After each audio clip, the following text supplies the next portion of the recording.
Plan séquence. Nous étions arrivés dans cette charmante demeure nichée au cœur d'une célèbre hauteur de la capitale. Véronique et Bernard nous y avaient accueillis chaleureusement, puis présentés à l'autre couple d'amis, Nathalie et Slim, bien calés dans un canapé du haut d'un coin cosy du vaste salon au ton chaud, et après avoir échangé quelques banalités, je commençais à me sentir plus à l'aise. Slim plaisantait sur le dos du retardataire, un nommé David, l'artiste, comme ils semblaient tous en rigoler. En arrivant systématiquement en retard, il ne faisait pas défaut à son personnage, et provoquait son petit effet à chaque rendez-vous. Très vite, je remarquai que chacun tenait son rôle comme dans toute bonne société. En famille aussi, j'avais souvent été la victime du personnage que j'étais censé jouer dans la comédie familiale. C'était consternant à la longue, car ma famille n'arrivait pas à voir ou ne voulait pas voir qui j'étais vraiment au fond. J'avais essayé de changer leur regard en vain. C'était comme inscrit dans le marbre depuis la plus petite enfance. Marc est comme ceci, Marc est comme cela, ainsi soit-il. Cela m'avait sûrement éloigné de la famille, mis à part mon frère qui devait encore me supporter pour le moment.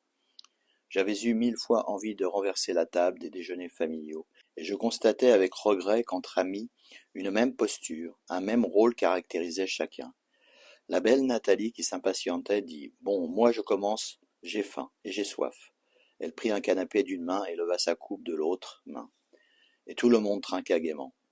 Bernard m'interpella. « Mon cher Marc, si tu me permets le tutoiement. » Je validai sa demande d'un signe de tête. « Je ne sais pas si Ariane t'a mis au courant, mais tu vas goûter à nos grands rendez-vous façon salon littéraire, ou plus exactement causerie sur canapé. Soyons modestes. Nous avons pris l'habitude de nous réunir chez l'un, chez l'autre, afin de nous adonner à notre jeu favori, les discussions à la con. Celles qui ne débouchent sur rien de précis, mais qui permettent à nos égos de plus en plus débridés en fin de soirée de se livrer totalement. La règle est simple, se lâcher sans frein dans le cercle fermé des amis qui peuvent entendre les pires horreurs et pardonner. Enfin, disons, libérer nos bouches du bâillonnement quotidien dû à nos positions sociales respectives. Parler de tout sans connaître le sujet et surtout être d'une mauvaise foi éhontée lorsque l'on dit des conneries que l'on n'assume pas. En fin de soirée, nous remettons le trophée du plus inutile bavard à celle ou à celui qui aura excellé dans le pompeux verbiage ou la diarrhée verbale. Tu le sens bien, on est loin du salon de Madame de Scudéry ou du baron d'Holbach. C'est d'une version très décadente à l'image de notre époque dont je te parle. Voilà. Les alcools étant servis, je déclare donc le concours ouvert. Bonne chance. Et à toi de relever le challenge et surtout le niveau, afin de ne pas devenir le nouveau récipiendaire. Il se tourne vers Nathalie. J'en connais qui ont gardé le titre pendant plusieurs mois. Véronique rajouta ironiquement. Ne l'écoutez pas, Marc. Le bavard inutile, c'est lui. 9 fois sur 10. Et Slim d'intervenir. Je confirme. Il peut être très intéressant, mais il y a pas mal de déchets dans son discours, un peu daté. Il parle trop vite avant de réfléchir à la pertinence de ses arguments. Bernard lui rétorqua. Et pourquoi pas de la logorée aussi? Slim rectifia en souriant. En tout cas, toujours avec ton humour inimitable, mon Bernard. Bernard leva sa coupe et le remercia. Je levai la mienne pour l'accompagner en me disant que j'étais fixé. Charmante soirée en perspective, moi qui n'avais pas une folle envie de causer. Je dis alors un truc franchement à contre-courant de ma pensée et un peu niais. Souhaitons-nous l'art de l'éloquence gaie. On vida donc gaiement nos verres dans le but d'accueillir une nouvelle tournée de champagne, celle qui n'allait pas tarder à délier les langues les plus grippées. Je repensais soudain à cette pièce de théâtre que j'avais vue quelques années auparavant. Elle s'intitulait Gvetsch. C'est un bref mot yiddish qui signifie à peu près tout cela. Ces arrière-pensées qui parasitent notre esprit quand nous conversons, mais que nous ne pouvons pas dire et qui nous envahissent par moments totalement, nous faisant ainsi subir un enfer de confusion mentale. Ces Gvetsch étaient dits par les acteurs, rendant ainsi cocasses les situations sociales jouées sur la scène. Je me disais que l'on aurait pu pratiquer ce jeu, on aurait rigolé à coup sûr. Moi j'aurais été hors concours avec mes pensées parasites permanentes que j'appelais mes ellipses mentales. Les téléphones portables avaient tous été dégainés des poches et sacs à main, puis posés sur la table basse. Quelques bips ponctuaient les phrases des uns et des autres. Au bout d'un moment, Nathalie proposa de les éteindre et de les ranger. Bernard, qui revenait de la cuisine avec des tapas plein les bras, éleva la voix et interrompit la discussion que nous avions sur la façon de vivre de David en artiste bohème et vagabond. Quels sont les courageux qui ont regardé le débat hier soir? Moi, j'en suis. Nathalie haussa le ton. Oh, la barbe, ces élections. Tu le sais très bien que nous ne votons plus. On ne va pas s'attarder sur la politique. Enfin, ce qu'il en reste. Bernard rajouta. C'était parfaitement sinistre. Un match nul. Il y avait pisse froid d'un côté et peine à jouir de l'autre. Un grand moment de télé narcotique. Je pris la parole pour faire un bon mot qui me brûlait les lèvres, sans oublier les deux journalistes de service, Sirpompe et Lèche-Cul. Tout le monde rit de bon cœur. Ariane sortit de son silence. Eh bien, chérie, tu marques des points. C'était la première fois qu'elle m'appelait chérie, j'étais fier. La troisième coupe de champagne venait à point nommé, et je commençais à me sentir plus à l'aise. La soirée, comme l'avait prévu Bernard, se découpait en discussions éparses, où chacun plaçait sa petite péroraison et interrompait les autres pour porter ou presque hurler ses arguments jusqu'à l'invective, mais toujours cordialement. Slim. On va tout manger, Véro, c'est trop bon. Mais il faut en laisser pour David. Véronique. Ne t'inquiète pas, j'ai fait du veggie pour lui. Bernard. Oh, le chouchou. Véronique. Bernard me fait une scène de jalousie quand il s'agit de David. Bernard. Elle lui passe tout. On dit qu'au veggie, au génie, on pardonne tout. Bernard rit de sa blague. Véronique. Mais non, il est veggie, c'est tout. Nathalie. Vous ne pouvez pas dire végétarien. Décidément, ce pays perd sa magnifique langue à grands pas au profit d'un jargon commercial et technologique planétaire. Bref, chacun son régime et Dieu pour tout. Moi, je crois que je vais faire comme lui quand je vois tout ce qu'il se passe dans les abattoirs, les élevages intensifs à grands coups d'antibiotiques. Et puis, c'est une grande cause de pollution mondiale au méthane, qui est nocif pour la couche d'ozone. Slim. Tu veux parler du fameux paix de vache? Pire que le pot d'échappement. L'agriculture intensive à grands coups de produits chimiques, c'est idem. Ta salade et tes carottes ne sont-elles pas aussi dangereuses, à moins de manger bouillot, et encore? Bernard. Oh, le bio. Parlons-en du bio. C'est vrai qu'on est chez les bobos. Bio, cela veut dire tout simplement naturel, comme avant que l'industrie agroalimentaire ne déverse leur merde dans nos assiettes. Si tu crois que nos sols sont bio et nos eaux limpides sans pesticides, on dit beaucoup de conneries sur les écosystèmes, car en fait personne ne connaît rien de l'état réel des pollutions. On croit aussi à beaucoup de balivernes, mais malgré tout, la situation s'améliore. Par exemple, il y a moins d'industries polluantes qu'avant en Europe occidentale. Ariane. D'autres pays émergents ont pris le relais. En matière d'écologie, je crois qu'il faut être prudent car il existe des phénomènes géolocalisés et des phénomènes mondialisés, même si les premiers pourraient évoluer vers les seconds.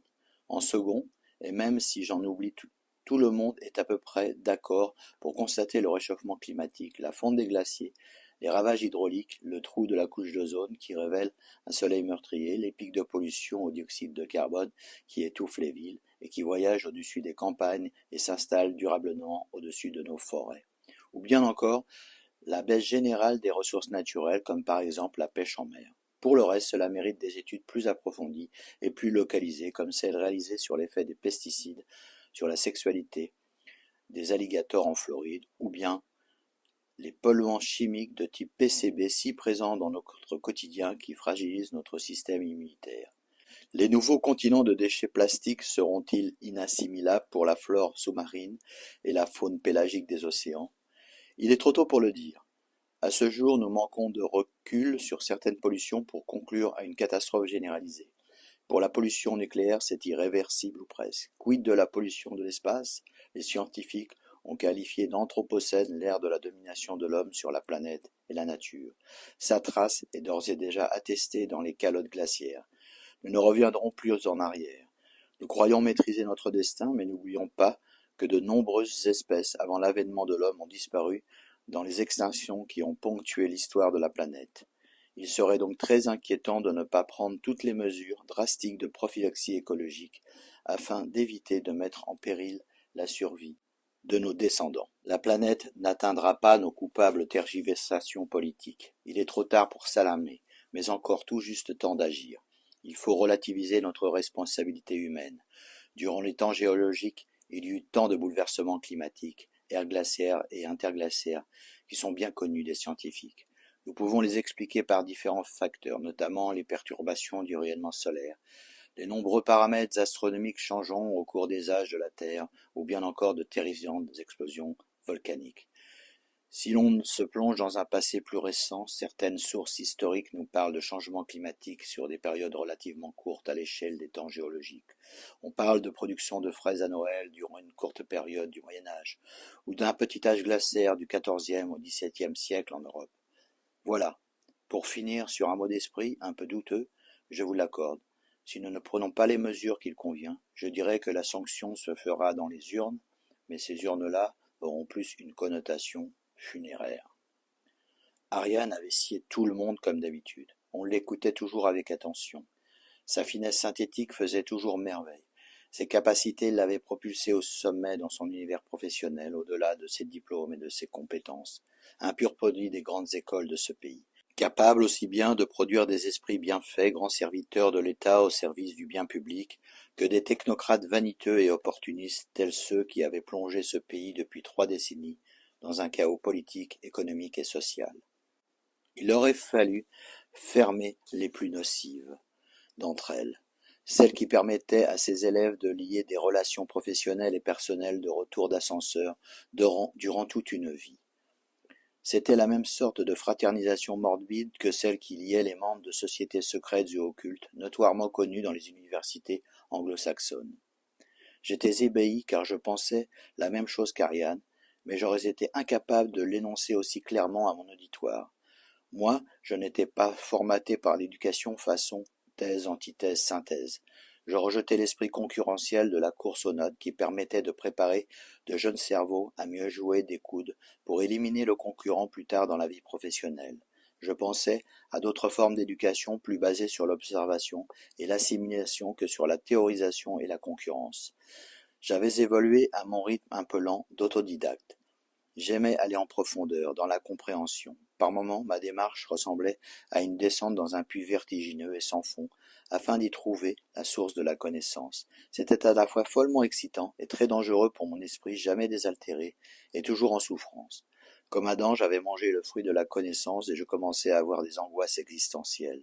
Désormais, je savais que je ne serais plus jamais cet enfant, cet ange d'innocence qui avait été si heureux de vivre sans questionnement métaphysique. J'avais aussi constaté que cette connaissance possède une structure labyrinthique comme lorsque l'on consulte un dictionnaire. Chaque mot, chaque idée, chaque concept vous amène à un autre mot, une autre idée ou un autre concept et ainsi de suite éternellement. Cette soif de connaissance inextinguible provient d'un feu originel qui vous brûle les entrailles jusqu'à la délivrance de la mort. Désormais, ma vie inclinait inexorablement vers le spirituel, comme réponse aux questions sans réponse. Je me définissais comme un intuitif s'appuyant sur la culture, et qui jetait mes fulgurances d'esprit un peu dans le désordre. Personne ne comprenait rien à mon discours en général, car j'étais souvent en avance d'une unité de temps. Je m'étais mal habitué à cet état de fait, mais je persistais à dire à mon auditoire des choses non assimilables dans le moment présent et qui choquaient. Les problèmes écologiques qu'Ariane avait évoqués, je les avais déjà perçus 30 ans auparavant, sans en avoir dans ma tête à l'époque une analyse très claire, ni être capable d'une démonstration argumentée. L'intuition est la forme sensible de l'intelligence. La réponse arrive en même temps que la question se pose. C'est inexplicable et foudroyant d'évidence. Je savais depuis peu que ce processus est de nature spirituelle, et qu'il n'y a rien à comprendre quant au pourquoi de cette fulgurance. Par moments, je me sentais comme une antenne en attente des informations qui circulent dans l'univers, car tout est présent, tout est là, à tout instant. Il n'y a pas de barrière de temps. Passé, présent, futur, le tout préexiste et n'existe que dans notre représentation théorique du monde. Le temps est une dimension comme les autres. Seule la flèche du temps nous entraîne vers l'entropie. On sonna quelques instants plus tard. David fit son entrée dans le salon, sous les quolibets amicaux, et il asséna. Ça va, ça va. Vous êtes des habitués, non? Voyez-vous, Marc, ils sont un peu limités. Avec eux, il ne faut pas sortir des rails, sinon. David me salua chaleureusement. C'était une âme douce, et je le ressentais.